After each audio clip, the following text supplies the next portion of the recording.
Hello students, कैसे हो। मैं संदीप शर्मा और आप देख रहे हो मेरा यूट्यूब चैनल बिग्स इंस्टीट्यूट, जिस पे आपका स्वागत है।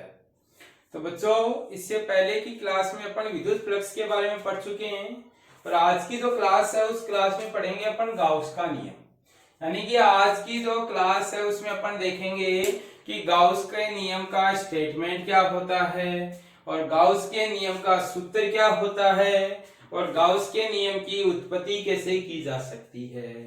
तो बच्चों, सबसे पहले आता है गाउस के नियम का स्टेटमेंट कि स्टेटमेंट आपको क्या बोलता है। तो अगर आप स्टेटमेंट की बात करोगे तो स्टेटमेंट है कि इस नियम के अनुसार किसी बंद पृष्ठ जिसे गॉसियन सतह कहते हैं, यानी कि आप यहाँ एक बंद पृष्ठ लोगे और उस बंद पृष्ठ का नाम है गॉसियन सतह। तो बात है कि सर गॉसियन सतह क्या होती है। तो आपके पास गॉसियन सतह या गॉसियन पृष्ठ आपका एक काल्पनिक सतह होती है जो कभी भी वास्तविक नहीं होती है। केवल अपन अपनी विद्युत फ्लक्स की गणना करने के लिए इसका इमेजिनेशन करते हैं आपके पास। तो ध्यान रखना, गाउस के नियम में आपको एक ऐसा पृष्ठ लेना है जिसकी कल्पना करनी है, वास्तव में वो होता नहीं है, और उस पृष्ठ को अपन नाम दे देते हैं गॉसियन सतह या गॉसियन पृष्ठ। इसको आप गॉसियन पृष्ठ का नाम भी दे सकते हो बच्चों, ध्यान रखना। तो आपके पास ये एक ऐसा काल्पनिक पृष्ठ होता है जिसकी वास्तविकता कुछ भी नहीं होती है, केवल अपन गणना करने के लिए लेते हैं ताकि अपनी गणना एक सुविधा के हिसाब से हो सके। तो स्टेटमेंट बोलता है कि किसी भी बंद पृष्ठ से संबद्ध, यानी कि लिंक्ड का मीनिंग उससे संबंधित जो भी फ्लक्स होगा, कुल विद्युत फ्लक्स बंद सतह में उपस्थित कुल आवेश का 1/ε0 गुना होता है। यानी कि किसी भी बंद सतह से अगर आप विद्युत फ्लक्स की गणना करना चाहोगे तो उसके लिए आपका गाउस का नियम आपकी मदद करेगा। और गाउस का नियम आपको कहता है कि किसी भी बंद सतह में आपका जो कुल आवेश होता है उसको ε0 से डिवाइड कर दिया जाए तो आपको उस बंद सतह से कुल फ्लक्स का मान मिल जाएगा। दोबारा समझना कि जैसे रूम है, इस रूम में अगर मैं कोई Q आवेश लूं और मैं ये पूछूं कि इस रूम में कितना विद्युत फ्लक्स मिलेगा, तो आप कहोगे कि इस रूम में उपस्थित कुल आवेश को अगर आपके पास इस रूम में अपन निर्वात माने तो निर्वात की विद्युतशीलता से डिवाइड कर दोगे तो आपको कुल विद्युत फ्लक्स का मान मिल जाएगा।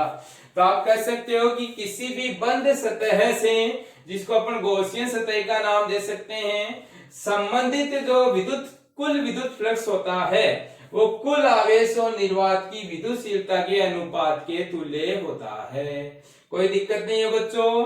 अगर निर्वात की जगह कोई और माध्यम में आपकी सतह रखी हो तो आपके पास इस ε0 की जगह क्या रख देना, आप एप्सिलॉन रख देना, तो आपको माध्यम में विद्युत फ्लक्स का मान मिल जाएगा। और आपको पढ़ाया जा चुका है कि एप्सिलॉन को अपन ε0 इंटू εr लिख सकते हैं, जहां ये निर्वात की विद्युतशीलता होती है जिसको माध्यम की आपेक्षिक विद्युतशीलता कह देते हैं आपके पास। तो बच्चों, ये आपका स्टेटमेंट है, इसमें किसी बच्चे को कोई दिक्कत नहीं होनी चाहिए। सिंपल स्टेटमेंट है कि किसी भी बंद सतह से अगर अपन विद्युत फ्लक्स की गणना करना चाहेंगे तो आपको उस बंद सतह का कुल आवेश पता होना चाहिए और उस कुल आवेश को निर्वात की विद्युतशीलता या माध्यम की विद्युतशीलता से डिवाइड कर देंगे तो क्रम से आपको निर्वात का विद्युत फ्लक्स या माध्यम का विद्युत फ्लक्स मिल जाएगा आपके पास। क्लियर है। अब आपको क्या करना है, कूलाम के नियम से गाउस के नियम की उत्पत्ति करनी है। और ये उत्पत्ति करने के लिए आपको एक ऐसे पृष्ठ की कल्पना करनी है जिसकी आकृति आप कुछ भी ले सकते हो। तो ये आपका एक कोई पृष्ठ है जिसकी आपने कल्पना की है, और कल्पना की है तो इस पृष्ठ को आप नाम दे सकते हो गाउसीय पृष्ठ या गाउसीय सतह नाम दे सकते हो। अब इस गाउसीय सतह में आपने कोई एक बिंदु O लिया है और इस O बिंदु पर आपने कोई एक +Q आवेश रखा है आपके पास।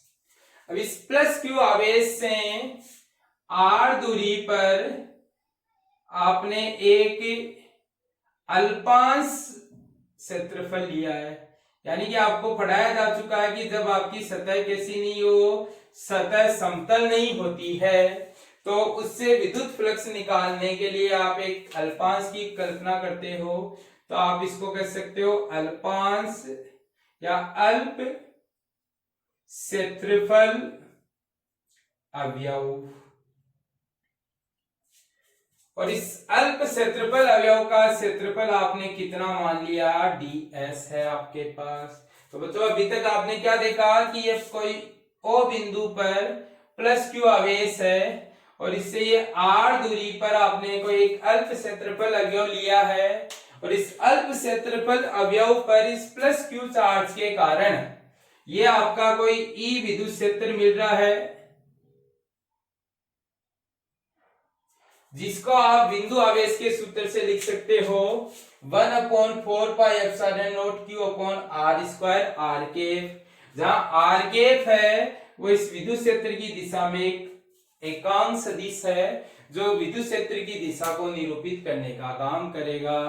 क्या किया बच्चों, आपने एक गाउसीय पृष्ठ माना और इस गाउसीय पृष्ठ के किसी बिंदु O पर एक प्लस q आवेश रखा और इस प्लस q आवेश से r दूरी पर आपने एक अल्प क्षेत्रफल लिया और इस अल्प क्षेत्रफल का क्षेत्रफल मान लिया आपने ds है और इस अल्प क्षेत्रफल अवयव पर इस प्लस q आवेश के कारण जो विद्युत क्षेत्र E उत्पन्न हुआ, उस E विद्युत क्षेत्र का जो आपका सूत्र के से मान निकालें तो 1/4 pi epsilon not q upon r square r cap हो जाएगा। प्लस आवेश है इसलिए विद्युत क्षेत्र अपन ने बाहर की ओर बना दिया और इस अल्पांश पे अपन ने इसका क्षेत्रफल सदिश ds बनाया जो विद्युत क्षेत्र के साथ कितना कोण बना रहा है, थीटा कोण बना रहा है आपके पास। यहां तक किसी बच्चे को कोई दिक्कत नहीं होनी चाहिए। ये बच्चों आपको जो क्षेत्रफल सदिश बनाना है वो इसकी आकृति के कैसा होना चाहिए, लंबवत होना चाहिए। एक चीज ये भी ध्यान रखना आप, क्योंकि आपको मैंने प्रीवियस क्लास में ये पढ़ाया है कि आपका जो क्षेत्रफल सदिश है वो आपका पृष्ठ के क्या होता है, लंबवत एक सदिश होता है। तो अब अगर आप इस इतने से छोटे से टुकड़े से अगर विद्युत फ्लक्स की गणना करोगे तो विद्युत फ्लक्स के सूत्र से d फाई बराबर लिख सकते हो E डॉट ds, ऐसी को अपन E ds cos थीटा भी लिख सकते हैं, क्योंकि आपको पढ़ाया मैंने कि जब भी डॉट आता है तो डॉट के लिए अपन किसका यूज लेते हैं, cos का यूज लेते हैं आपके पास। तो यहां से ये आ गया E ds cos थीटा। इसमें E का अगर परिमाण रखा जाए तो यहाँ से परिमाण है 1/4 pi epsilon not q upon r square, तो ये रख दिया। ये तो केवल आपका इतनी सी आकृति से विद्युत फ्लक्स मिला, अपन को तो इसका पूरी सतह का विद्युत फ्लक्स चाहिए, तो अपन ने इसका क्या कर दिया, समाकलन कर दिया। और इस सतह को अगर S नाम दिया जाए तो पूरी सतह का पर अपन ने इसका समाकलन कर दिया। यहाँ d फाई का मान, ये वाला मान अपन ने यहाँ रख दिया। इसमें q upon 4 pi epsilon not बाहर कॉमन आ गया, ये सतह S है ही आपके पास और अंदर बच गया ds cos थीटा अपॉन में r स्क्वायर। अब बच्चों आपको ध्यान रखना है कि आपके पास दो तरीके के एंगल होते हैं, यानी दो तरीके के कोण बन सकते हैं। एक आपका दो रेखाओं के बीच का कोण जिसको समतलीय कोण का नाम दिया जाता है। एक आपका होता है कि कोई क्षेत्रफल अवयव है वो किसी बिंदु पर अगर कोण निर्मित करता है तो अपन कहेंगे कि उसका कोण कहलाता है आपका ठोस कोण। तो ठोस कोण का मीनिंग क्या हुआ कि कोई भी समतल कैसा भी लो 2D आकृति है, उस 2D आकृति के द्वारा किसी बिंदु पर जो कोण निर्मित किया जाएगा, जैसे ये मार्कर है, इस मार्कर के इस बिंदु और इस बिंदु को अगर किसी बिंदु से मिलाया जाए तो आपका एक कोण बढ़ेगा और उसी कोण को नाम दिया जाएगा आपके पास ठोस कोण। यानी कि आपके पास ये एक क्या है, समतल है जिसको अपन ने क्षेत्रफल नाम दिया। ये क्षेत्रफल इस बिंदु पर जो कोण बनाएगा उस कोण को आप लिख सकते हो d ओमेगा से, और उस d ओमेगा को नाम दिया जाता है आपका ठोस कोण। ध्यान रखना बच्चों, दो तरीके के कोण होते हैं। एक आपका होता है समतलीय कोण जो ये दो रेखाओं के बीच में बनेगा, जैसे ये आपके पास दो रेखाओं के बीच में बन रहा है। एक मैंने ये कोई समतल लिया और इस समतल के द्वारा किसी बिंदु पर जो कोण बनाया जाएगा वो 2D कोण ना होके क्या होता है, 3D कोण होता है। तो ये तो आपका 2D यानी कि द्विविमीय आकृति में है और ये आपका 3D यानी कि त्रिविमीय आकृति में है। 2D के कोण को नाम दिया जाता है समतलीय कोण, और 3D के कोण को नाम दिया जाता है आपका ठोस कोण। और अभी अपने पास जो क्षेत्रफल सदिश है वो आपके पास कैसा कोण बनाएगा, 3D कोण बनाएगा। और 3D कोण बनाएगा तो आप यहाँ ये कहोगे कि यहाँ कौन सा कोण बनेगा, ठोस कोण। और ठोस कोण को अगर अल्फा तो डी ओमेगा से लिख लेते हैं, और ये होता है आपका d s cos theta upon में आर स्क्वायर। तो इस तरीके से इस d s cos theta upon r square को आप 3D कोण डी ओमेगा से रिप्लेस कर सकते हो। तो Q upon 4 pi epsilon not तो ऐसा का ऐसा है, और इसकी जगह अपन ने डी ओमेगा रख दिया। और डी ओमेगा की बात करोगे तो अपन को तो इस पूरी आकृति का कोण चाहिए, ये तो अपन ने केवल अल्प आकृति का निकाला। पूरी सतह के कोण की बात करोगे तो पूरी सतह का कोण कितना बढ़ेगा, 4 पाई। तो बच्चों ध्यान रखना 2D में तो पूर्ण कोण होता है 2 पाई के इक्वल यानी 360, और 3D में आपका संपूर्ण जो कोण है यानी कि अगर आपका गोलाकार आकृति है तो उसके केंद्र पे अगर अपन पूरे कोण की बात करेंगे तो वो कितना बढ़ेगा, 4 पाई के बराबर बढ़ेगा। तो इस डी ओमेगा की जगह अपन 4 पाई लिख सकते हैं। 4 पाई से 4 पाई कट गया और पाई बराबर Q अपॉन एप्सिलॉन नॉट आ गया। और यही अपन को क्या करना था, डेराइव करना था। तो बच्चों डेरिवेशन के टाइम पे आपको एक ये वाला पॉइंट समझना है, बाकी सिंपल है। और ये वाला पॉइंट ये कहता है कि कोण दो तरीके के हो सकते हैं, समतलीय और ठोस कोण। समतलीय 2D में बनेगा और ठोस कोण 3D में बनेगा। 2D में संपूर्ण कोण का मान 2 पाई होता है और 3D में संपूर्ण कोण का मान 4 पाई होता है। तो बच्चों सिंपल है डेरिवेशन। अगर निर्वात में सूत्र लिखना है तो Q enclosed upon epsilon not, माध्य में सूत्र लिखना है तो Q enclosed upon epsilon. Statement define करोगे तो आप कहोगे कि किसी भी बंद सतह जिसको अपन गॉसियन सतह कहते हैं, जो आपकी एक काल्पनिक सतह होती है, से निर्गत या संबद्ध कुल विद्युत फ्लक्स का मान उस बंद पृष्ठ में उपस्थित कुल आवेश का 1 अपॉन एप्सिलॉन नॉट गुणा होता है। डेरिवेशन करोगे तो सिंपल है, पहले एक आकृति ली, उस आकृति के किसी बिंदु O पर कोई Q आवेश रखा, इस Q आवेश के कारण R दूरी पर एक अल्पांश लिया जिसपे विद्युत क्षेत्र E है, वो बिंदु आवेश के सूत्र से 1/4 pi epsilon not Q upon R square R cap हो गया। यहाँ आपके पास ये ds एक क्षेत्रफल सदिश है जो विद्युत क्षेत्र की दिशा के साथ कितना कोण बना रहा है, थीटा कोण बना रहा है। तो इससे संबद्ध अगर विद्युत फ्लक्स देखोगे तो E डॉट ds सूत्र से आप ये लिख सकते हो।